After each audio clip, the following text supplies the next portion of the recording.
죽음은 내게 한 번도 낯선 단어였던 적이 없다. 나는 17의 죽음을 보았고 18의 죽음을 쏘았으며 19에는 죽음 그 자체가 될 뻔했다. 그리고 90을 바라보는 지금까지 70년이 넘는 세월 동안 죽음의 냄새는 단 한순간도 내 곁을 떠나지 않았다.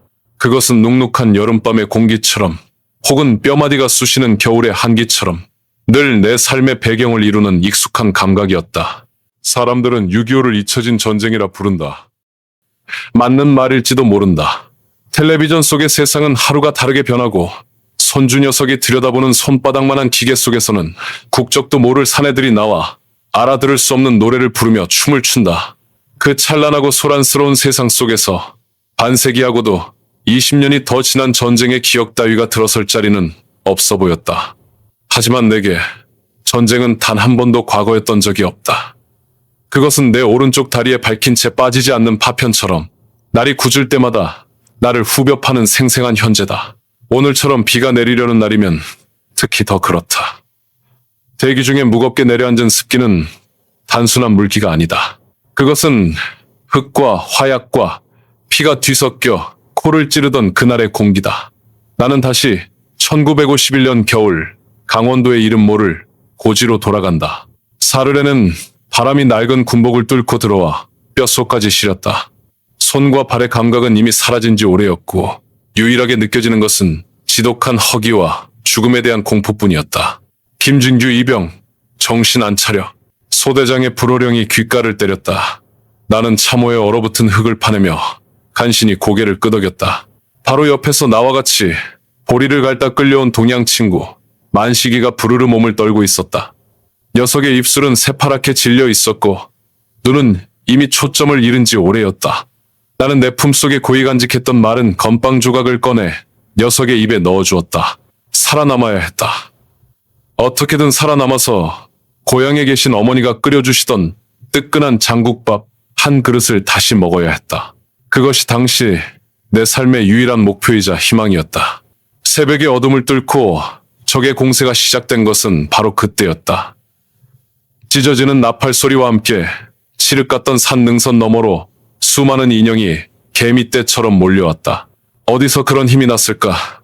나는 에밀 소총을 걸어주고 미친 듯이 방아쇠를 당겼다. 총구는 금세 뜨거워졌고 화약 냄새가 역겹게 코를 찔렀다.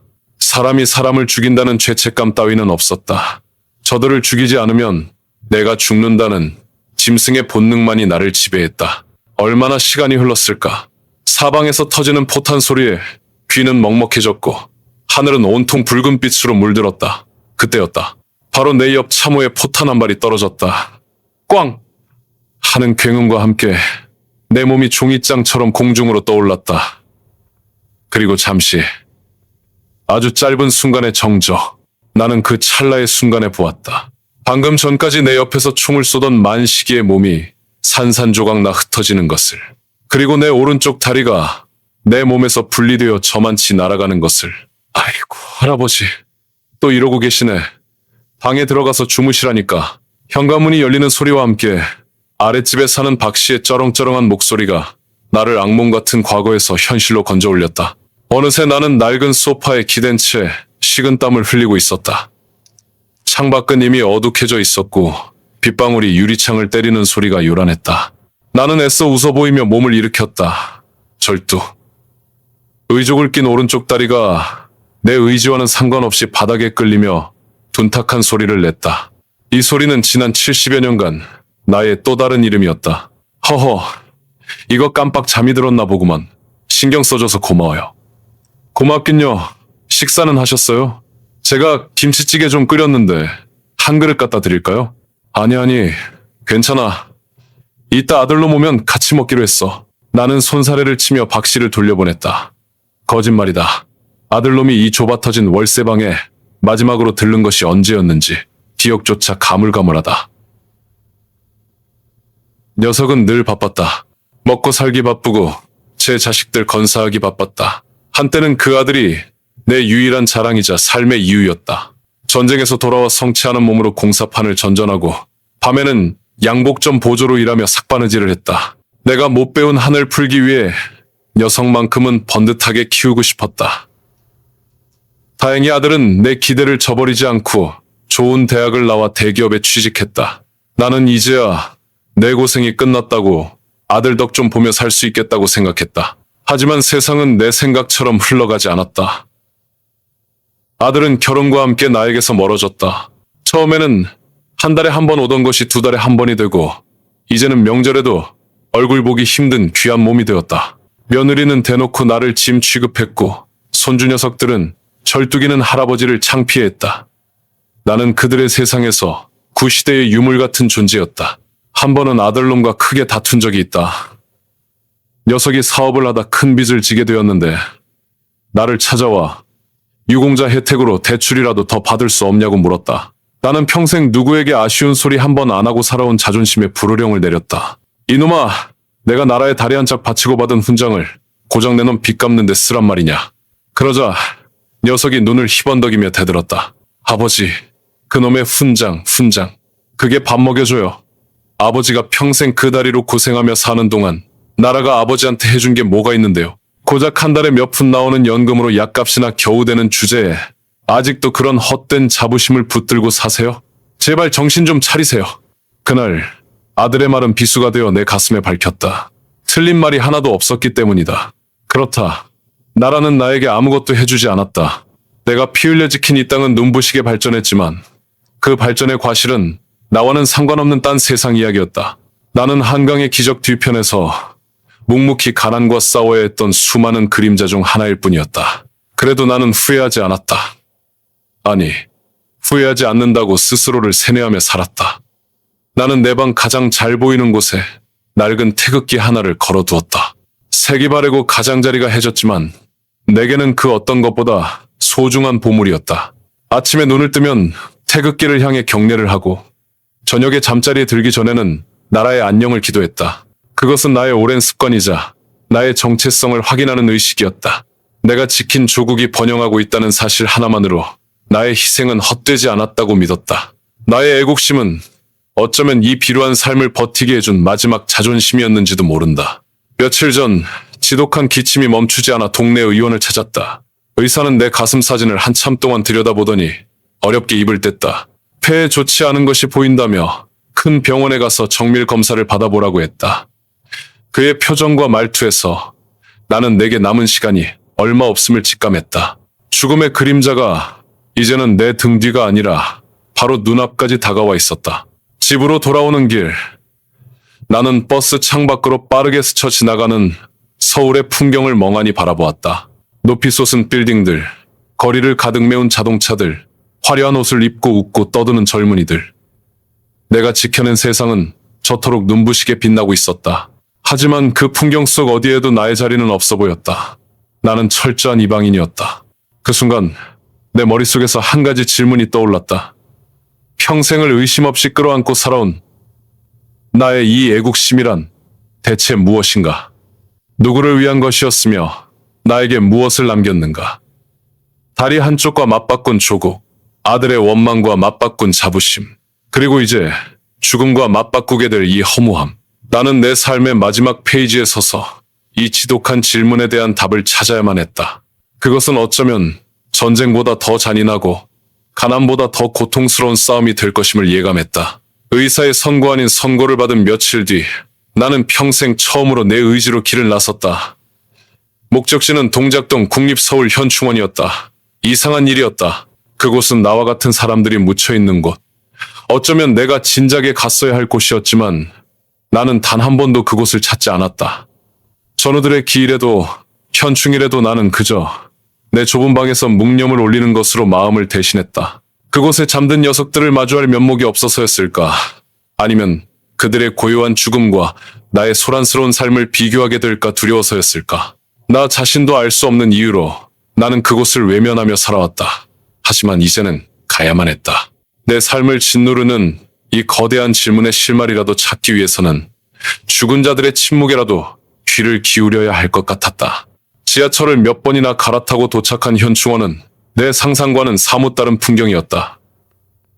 나는 그곳이 엄숙하고 비장한 기운만이 감도는 공간일 것이라 생각했다. 하지만 초여름의 햇살 아래 그곳은 마치 잘 가꿔진 공원과도 같았다.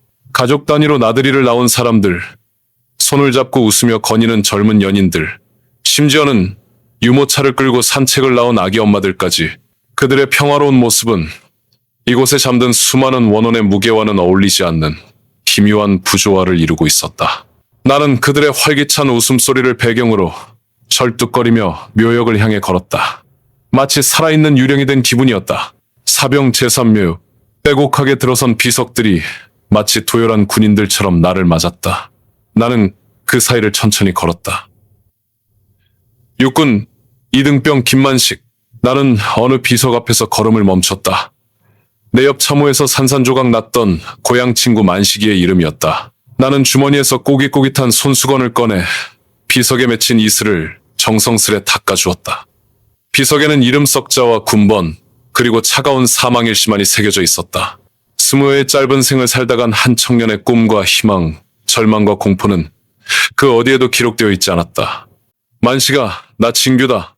너무 늦게 와서 미안하다, 친구야. 목이 메어 말이 잘 나오지 않았다.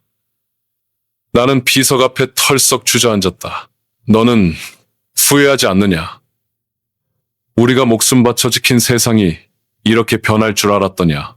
네가 만약 살아 돌아왔다면 나처럼 이 절뚝이는 다리로 평생을 가난과 싸우며 살았을 텐데, 그래도 너는 지금의 선택을 후회하지 않는다고 말할 수 있겠느냐? 대답 없는 질문만이 공허하게 울렸다.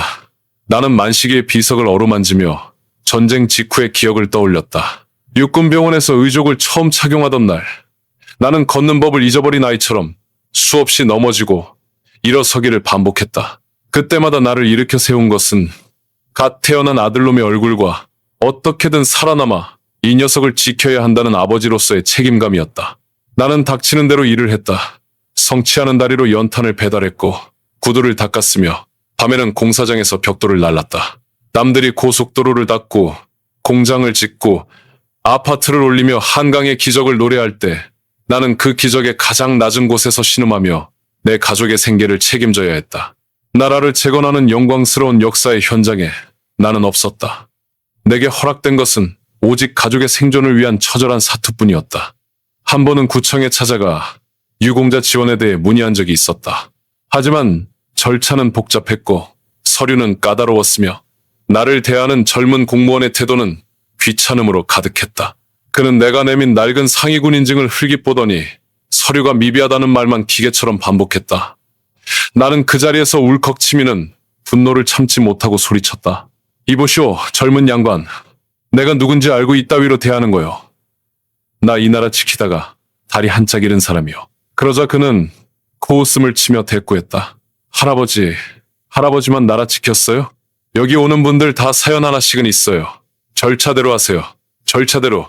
나는 그날 내 훈장이 이 나라의 관료주의 앞에서는 얼마나 무력한 것인지를 뼈저리게 깨달았다. 그 이후로 나는 단 한 번도 나라에 무언가를 기대하거나 요구하지 않았다. 그저 묵묵히 내게 주어진 삶을 살아낼 뿐이었다. 그것이 내가 선택할 수 있는 유일한 길이요. 나의 마지막 남은 자존심을 지키는 방법이었다. 할아버지, 혹시 6.25 참전용사세요?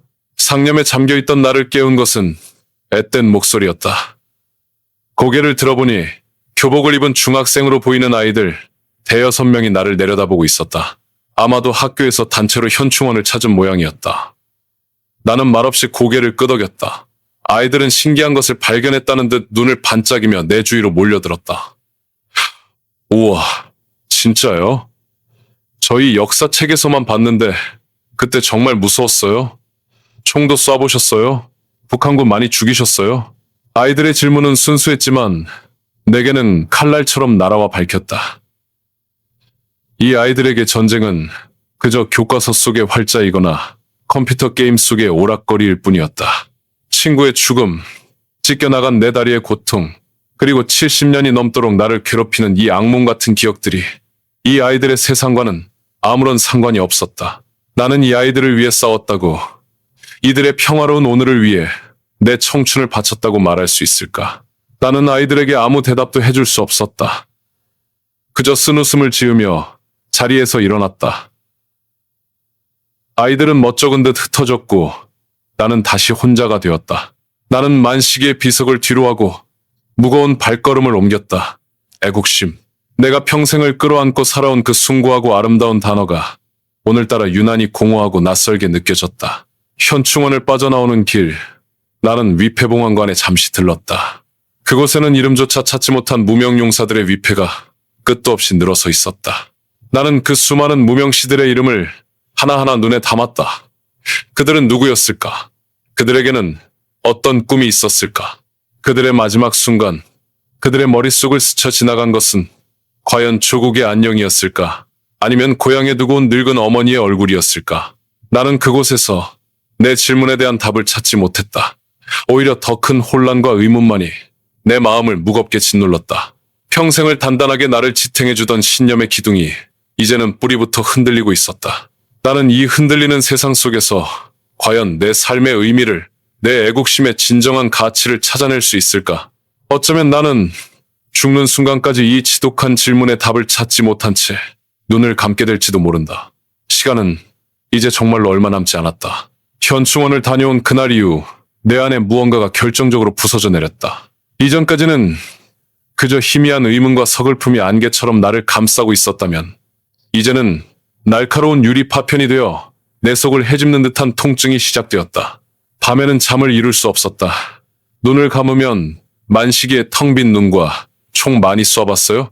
하고 묻던 아이의 천진한 얼굴, 그리고 절차대로 하세요. 라며 나를 벌레 보듯 하던 젊은 공무원의 경멸적인 표정이 번갈아 나타나 나를 괴롭혔다. 그 모든 기억의 파편들이 한데 엉겨 너의 삶은 헛되었다고, 너의 애국심은 기만이었다고 속삭이는 듯했다. 몸은 마음을 따라가는 법인지 육체의 쇠락은 더욱 가팔라졌다. 기침은 한번 시작하면 갈비뼈가 부서질 듯 이어졌고 밤마다 식은땀에 젖어 깨어나기 일쑤였다. 의족을 찬다리는 이제 쇳덩이가 아니라 나를 땅으로 끌어당기는 거대한 닷처럼 느껴졌다. 나는 대부분의 시간을 낡은 소파에 누워 의미 없는 텔레비전 화면을 멍하니 응시하는 것으로 보냈다. 화면 속에서는 여전히 세상이 떠들썩하게 돌아가고 있었다. 정치인들은 서로를 향해 삿대질을 하며 애국을 외쳤고 젊은 가수들은 사랑과 이별을 노래했으며 광고 속에서는 모두가 행복한 얼굴로 웃고 있었다. 그 모든 것이 나와는 상관없는 저 멀리 다른 행성의 이야기처럼 아득하게만 느껴졌다. 결국 나는 아들놈에게 전화를 걸었다. 자존심이고 뭐고 이제는 따질 기력조차 남아있지 않았다. 수화기 너머로 들려오는 아들의 목소리는 피곤과 짜증으로 가득했다. 왜 아버지? 무슨 일 있으세요? 나는 마른 입술을 겨우 떼어 병원에 다녀온 이야기를 털어놓았다. 폐에 암이 퍼져 길어야 석 달을 넘기기 힘들 것 같다는 말을 전하는 내 목소리는 스스로 듣기에도 민망할 만큼 가늘게 떨리고 있었다. 나는 아들이 그게 무슨 말씀이세요? 라며 놀라주기를 제가 당장 좋은 병원으로 모실게요. 라며 달려와 주기를 아주 잠시, 정말 아주 잠시 기대했는지도 모른다. 하지만 수화기 너머에서는 한동안 침묵이 흘렀다. 그 침묵의 시간 동안 나는 우리 부자 사이의 거리가 얼마나 멀고 깊은지를 다시 한번 실감했다. 그래서 의사가 확실하대요?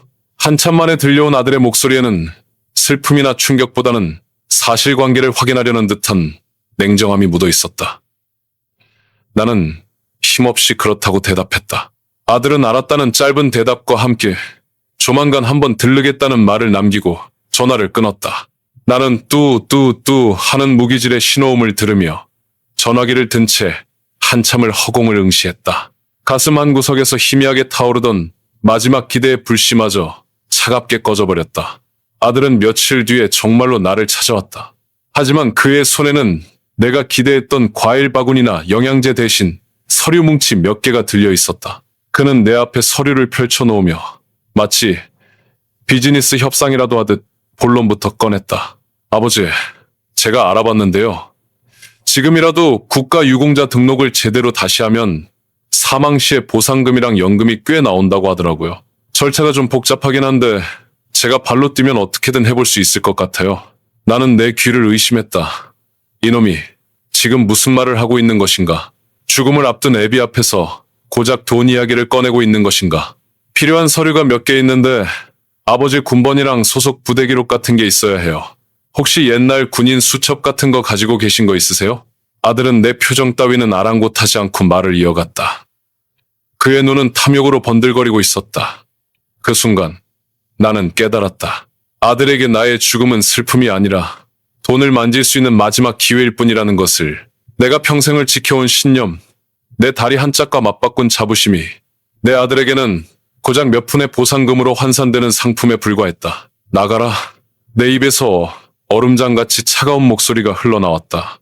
이놈아, 당장 내 집에서 나가. 나는 곁에 있던 리모컨을 집어 아들에게 던졌다. 리모컨은 힘없이 날아가 아들의 발치에 떨어졌다. 아들은 그런 나를 어이없다는 듯 쳐다보았다. 아버지, 지금 뭐 하시는 거예요? 제가 누굴 위해서 이러는데요? 아버지, 평생 나라 노래 부르시더니 결국 우리한테 남겨준 게 뭐가 있어요? 이 좁아터진 월세방 하나가 전부잖아요. 죽기 전에 뭐라도 해주고 가셔야 할 거 아니에요. 이게 다 아버지를 위해서, 그리고 우리 가족을 위해서 그러는 거란 말입니다. 아들의 고함 소리가 좁은 방을 울렸다. 가족을 위해서. 그 말이 내 가슴에 대모처럼 밝혔다. 나는 평생을 가족을 위해 헌신했다고 생각했다. 성취하는 몸으로 꾸준히 일을 마다하지 않았던 것도, 나라에서 주는 푼돈에 연연하지 않고 묵묵히 일했던 것도 모두 내 아들, 내 가족을 위해서였다. 그런데 이제 와서 내 아들은 내 인생 전부를 부정하고 있었다. 분노와 배신감에 온몸이 부들부들 떨렸다. 나는 소파를 짚고 비틀거리며 일었었다. 그리고 방 한편에 걸려있던 낡은 태극기를 향해 손을 뻗었다. 저것만은 내 마지막 자존심이자 내 삶의 유일한 증거인 저것만은 지켜야 했다. 이놈, 내 놈 같은 놈한테는 단 한 푼도 내 이름 팔아서 받게 할 수 없다. 내가 태극기를 움켜쥐려는 순간 지독한 기침이 폭포처럼 터져나왔다. 컥컥, 숨을 쉴 수가 없었다. 눈앞이 캄캄해지고 무릎에 힘이 풀리며 그대로 바닥에 주저앉았다. 나는 가슴을 부여잡고 필사적으로 숨을 쉬려 했지만 목구멍에서는 바람 새는 소리만 쇳소리처럼 새어나왔다. 그리고 마침내 뜨겁고 비릿한 무언가가 역류하며 내 입에서 터져나왔다. 바닥에 흩뿌려진 선홍색 피. 나는 그 핏자국 위로 힘없이 쓰러졌다. 아, 아버지. 아들의 경악에 찬 목소리가 멀리서 들려오는 것 같았다. 그토록 당당하던 아들의 목소리가 공포에 질려 떨리고 있었다. 나는 희미해져가는 의식 속에서 바닥에 떨어진 내 손과 그 옆에 놓인 낡은 태극기를 보았다. 태극기의 붉은 문양이 내가 토해낸 핏자국과 겹쳐 보였다.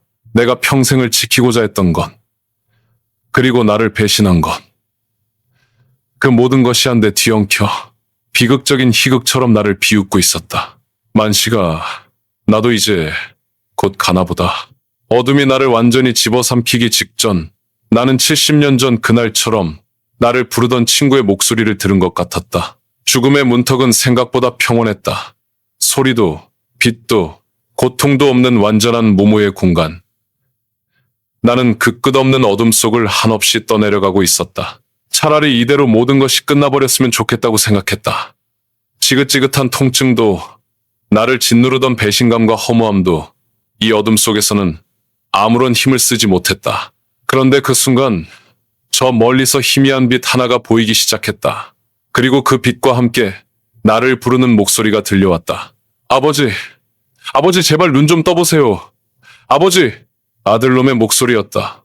공포와 절박함으로 뒤엉킨 내가 한 번도 들어본 적 없는 아들의 목소리.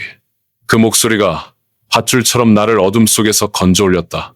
무겁게 감겨있던 눈꺼풀을 힘겹게 들어올리자 눈에 들어온 것은 새하얀 병실의 천장이었다. 코를 찌르는 소독약 냄새와 내 팔에 주렁주렁 매달린 링거 줄이 이곳이 어디인지를 말해주고 있었다. 아버지, 정신이 드세요? 아들이 내 손을 덥석 잡으며 울부짖었다. 며칠 사이 헬쑥해진 그의 얼굴은 눈물과 콧물로 범벅이 되어 있었다.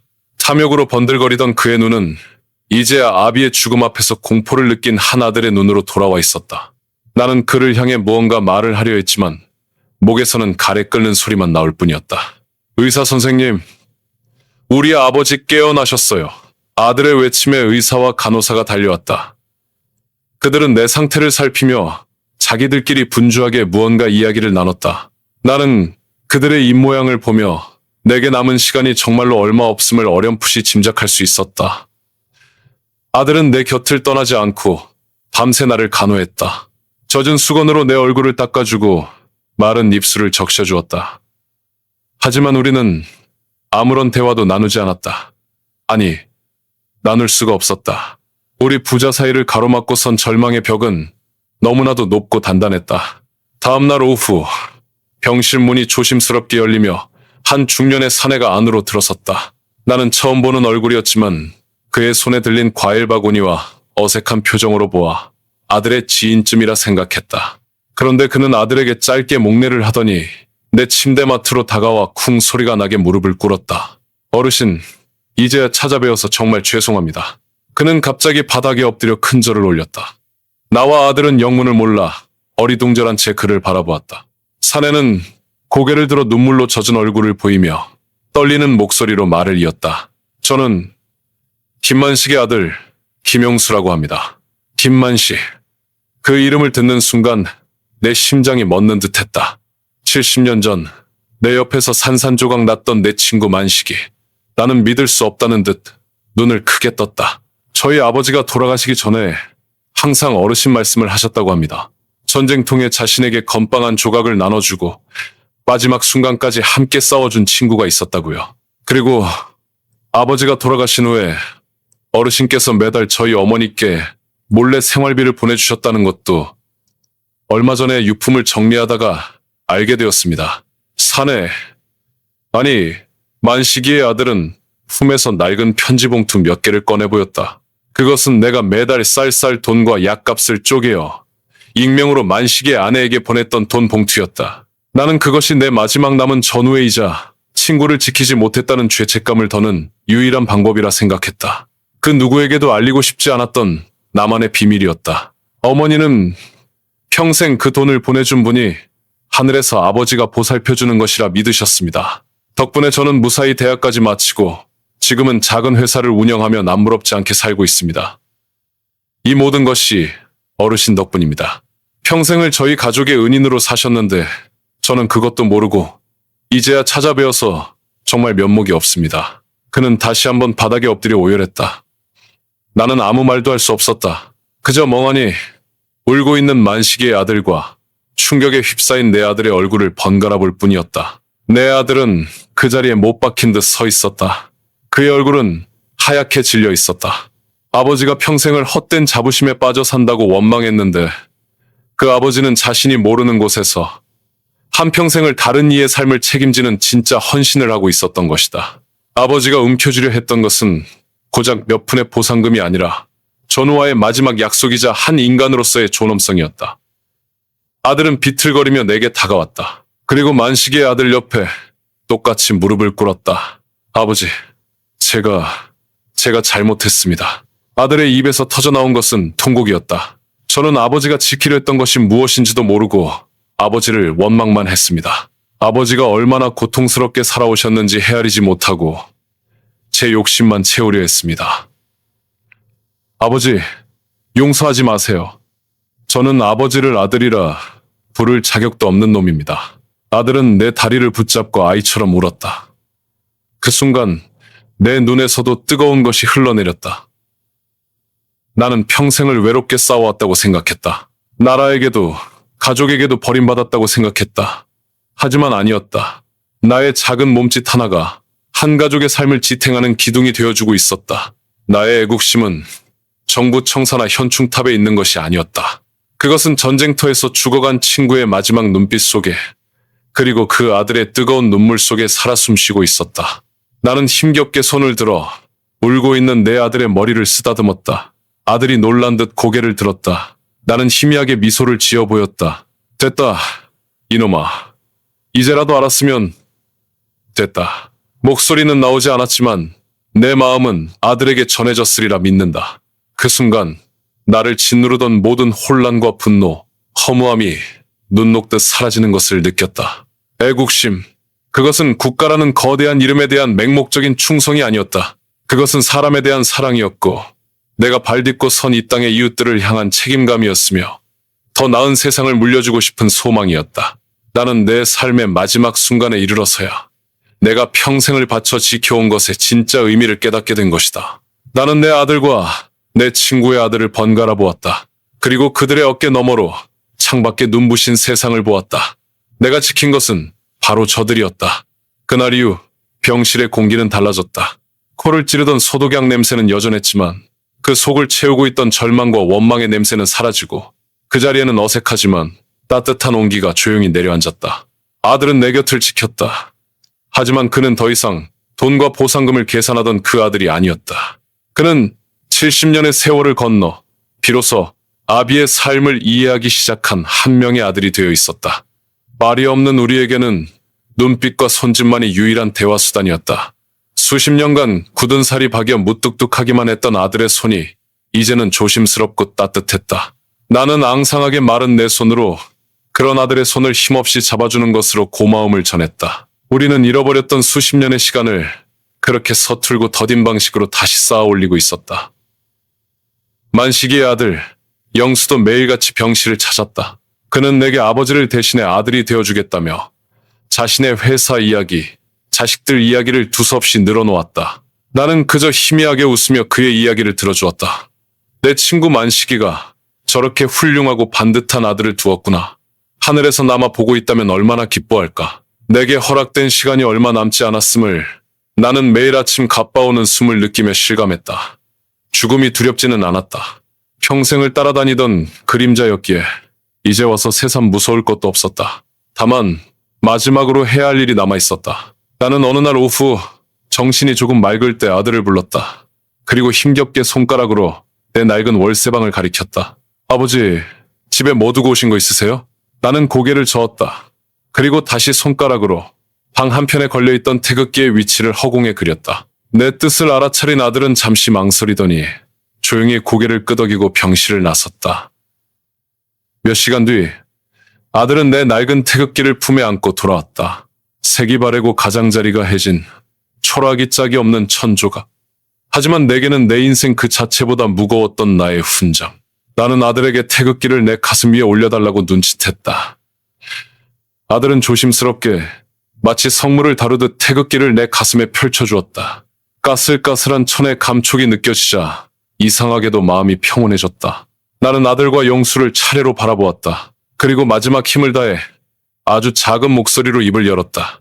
내 목까지 이 땅의 사람들을 서로 지켜주며 살아다오. 그것이 내가 이 세상에 남긴 마지막 말이었다. 내 눈이 감기는 순간 나는 더 이상 포탄 소리를 듣지 않았다. 나를 괴롭히던 악몽 같은 기억들도 씻을 수 없던 죄책감도 모두 사라졌다. 대신 나는 보았다. 따스한 햇살이 내리쬐는 고향의 보리밭길을. 그리고 저 멀리서 여러 배 앳된 얼굴을 한 만식이가 나를 향해 환하게 웃으며 손짓하고 있었다. 나는 70년 만에 처음으로 절뚝이지 않는 다리로 친구를 향해 달려갔다. 1년 뒤 현충일. 내 아들은 자신의 아들, 그러니까 내 손주 녀석의 손을 잡고 현충원을 찾았다. 아들의 손에는 국화꽃 2송이가 들려 있었다. 그는 먼저 김진규, 내 이름이 새겨진 비석 앞에 꽃 1송이를 내려놓았다. 그리고 잠시 묵념을 한 뒤 아들의 손을 잡고 조금 떨어진 다른 비석으로 향했다. 육군 2등병 김만식. 아들은 그곳에 나머지 꽃 1송이를 내려놓았다. 할아버지는 말이야, 나라에서 주는 훈장보다 옆 사람 손 한 번 더 잡아주는 걸 더 소중하게 여기신 분이야. 할아버지가 지킨 건 저 멀리 있는 큰 나라가 아니라 바로 우리 같은 사람들이었단다. 그래서 네가 지금 이렇게 웃을 수 있는 거고. 아들은 자신의 아들에게 내가 평생 들려주지 못했던 진짜 내 이야기를 들려주고 있었다. 영웅의 서사가 아닌 한 사람의 고통과 헌신, 그리고 사랑의 이야기를. 손주 녀석은 아직 그 의미를 다 이해하지는 못했지만 아빠의 진지한 표정을 보며 고개를 끄덕였다. 집으로 돌아온 아들은 직접 고른 단정한 원목 액자에 아버지가 평생을 간직했던 색 바랜 태극기를 곱게 펼쳐넣었다. 그리고 거실 가장 잘 보이는 벽, 가족 사진의 바로 옆자리에 그 액자를 걸었다. 그것은 더 이상 초라한 천조각이 아니었다. 한 사람의 인생을 통해 증명된 가장 뜨겁고 진실한 사랑의 증표였다. 아들은 소파에 앉아 한참 동안 태극기를 바라보았다. 바람 한 점 없는 실내에서 낡은 태극기는 마치 살아 숨쉬는 것처럼 고요하게 펄럭이는 듯했다. 아들은 액자 속 태극기를 보며 아버지의 침묵을 읽었다. 아버지가 평생 지키려 했던 것은 깃대가 아닌 그 깃대 아래 살아가는 사람들이었다. 이름 모를 전우를 향한 약속, 이웃을 향한 사랑, 다음 세대를 위한 묵묵한 책임감. 아들은 비로소 깨달았다. 진짜 애국은 구호가 아니라 그렇게 서로의 삶을 지켜내는 매일의 이름이라는 것을. 창밖으로 내가 지켜낸 대한민국의 하늘은 더없이 맑고 푸르렀다. 오늘 저희가 함께 들여다볼 이야기는 당신께서 공유해 주신 어느 노병의 회고록 일부입니다. 좀 특별한 기록이죠. 네, 그렇죠. 이분이 의사에게서 좀 안 좋은 소식을 들으신 후에 평생 가보지 않았던 곳으로 가셨다고 해요. 바로 국립서울현충원이죠. 그러니까 나라를 위해 희생하신 분들을 모신 곳. 맞아요. 생애 마지막 즈음에서 자신의 삶, 특히 그 젊은 시절 바쳤던 청춘과 애국심, 뭐 그런 것들의 의미를 좀 찾고 싶으셨던 것 같아요. 이게 참전용사 본인이 직접 겪고 느낀 걸 쓰신 글의 일부라고 하셨죠? 네, 그래서 더 생생하게 다가오는 것 같습니다. 과연 그곳에서 어떤 걸 마주하셨을지, 또 그분의 질문이 오늘 우리에게 어떤 생각을 하게 할지 한번 따라가 보죠. 사실 오랫동안 현충원을 왜 못 갔을까 스스로에게 물었다고 해요. 전우들 볼낯이 없어서였나 아니면 뭐랄까 자신의 좀 고단했던 삶하고 비교될까 봐 두려웠나 하고요. 그런 복잡한 마음이 있으셨군요. 네, 그럼에도 이제 마지막이다 싶으니까 어쩌면 답을 얻을 수 있지 않을까? 죽은 자들의 그 침묵 속에서라도 말이죠. 그런 마음으로 발걸음을 옮기신 겁니다. 그런데 막상 도착한 현충원은 생각과는 좀 달랐다고 하던데요? 네, 맞아요. 굉장히 엄숙하고 뭐랄까 좀 비장한 분위기일 거라고 예상하셨는데 전혀 아니었다고. 초여름 햇살 아래 그냥 공원처럼 평화로웠다고요? 그렇죠. 가족들 나들이 나오고 젊은 연인들도 웃고 있고 심지어 유모차 끄는 모습까지 보였다고 하니까요. 그 평화로운 모습이랑 또 그곳에 잠든 수많은 영혼들의 무게, 그 사이에서 뭔가 좀 이상한 느낌? 부조화 같은 걸 느끼셨다고? 네, 그래서 자신이 꼭 살아있는 유령처럼 느껴졌다는 표현을 쓰셨더라고요. 그 평화로움이 오히려 더 전쟁의 기억을 날카롭게 만들었을 수도 있겠네요. 그럴 수 있죠. 특히 사병 제3묘역에서 고향 친구분 김만식 씨의 비석을 발견하는 장면이 나오는데요. 친구분? 네, 20살. 정말 짧은 생이었죠. 비석에는 그냥 이름 석자랑 군번, 사망 날짜뿐이고 그 친구가 가졌을 꿈이나 절망 같은 건 없으니까요. 그렇죠. 여기서 이제 그 비석 앞에서 노병이 던지는 질문이 아주 중요합니다. 맞아요. 비석을 이렇게 닦으면서 친구한테 묻잖아요. 만식아, 너는 후회 안 하냐? 우리가 목숨 바쳐 지킨 세상이 이렇게 변할 줄 알았냐? 네가 살아 돌아왔으면 나처럼 평생 가난하고 싸움에 살았을 텐데 그래도 후회 안 하겠냐? 이 질문이요. 네, 정말 그 질문에는 전쟁 후에 겪으셨던 그 삶의 무게가 다 실려 있는 것 같아요.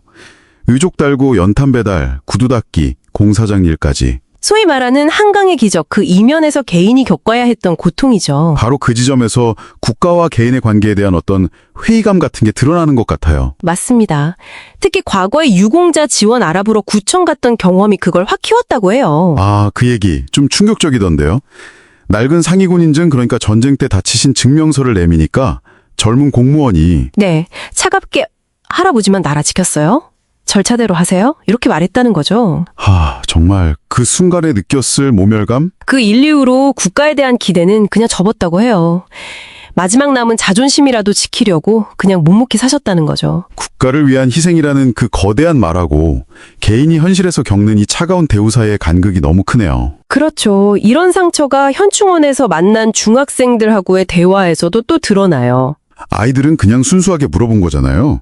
정말 무서웠어요? 총도 쏴보셨어요? 뭐 이런 거. 네, 악의는 없죠.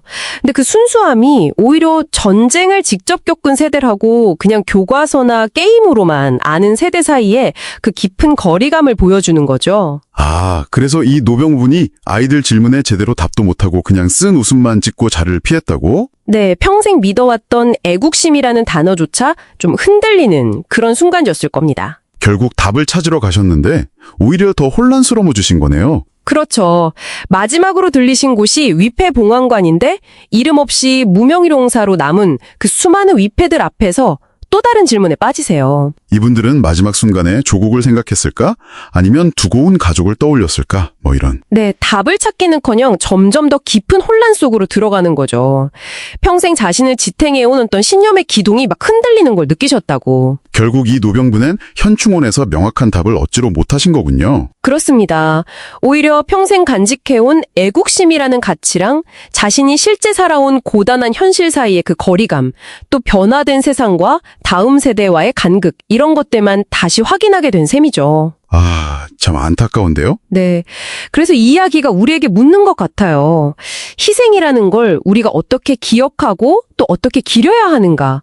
그 근본적인 질문을요. 이 노병의 경험은 희생을 우리가 어떻게 기억해야 하는지, 또 과거의 그 헌신이 지금 우리 사회에서 어떤 의미를 갖는지 우리 스스로에게 묻게 만드는 것 같습니다. 그렇죠. 안신이라면 이 노병의 마지막 질문, 그 친구 만식이에게 던졌던 그래도 후회하지 않겠느냐라는 그 물음에 어떻게 답하시겠습니까? 이 질문을 한번 생각해 보시면서 오늘 딥다이브는 여기서 마무리하겠습니다.